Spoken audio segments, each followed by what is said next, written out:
নারায়ণগঞ্জে জলাবদ্ধতায় বছরের পর বছর ধরে ভোগান্তি আর ক্ষোভ নিয়ে বসবাস করছেন বাসিন্দারা। জলাবদ্ধতার স্থায়ী সমাধানের দাবিতে জেলা প্রশাসকের মাধ্যমে প্রধান উপদেষ্টার কাছে স্মারকলিপি দিয়েছেন তারা। রবিবার জলাবদ্ধতা নিরসনে 5 দফা দাবি তুলে ধরে জেলা প্রশাসক মোহাম্মদ জাহিদুল ইসলাম মিয়ার কাছে স্মারকলিপি জমা দেন Narayanganj chamber of commerce and ইন্ডাস্ট্রিজের পরিচালক রিয়াদ মোহাম্মদ চৌধুরী সহ ভুক্তভোগী বাসিন্দারা।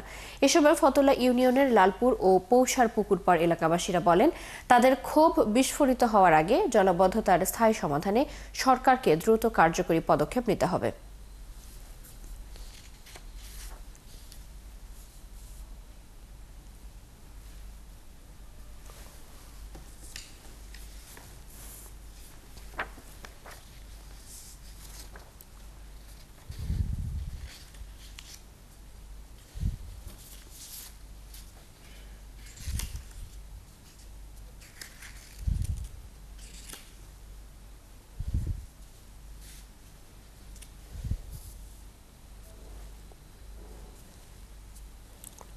জলবদ্ধতার কারণে মানুষের সাধারণ জীবনযাপন, এমনকি একটা মানুষ মারা গেলে যে কবর দিবে সেই অবস্থাটা তো নাই, জানাজা পড়ার মতো ব্যবস্থা নাই।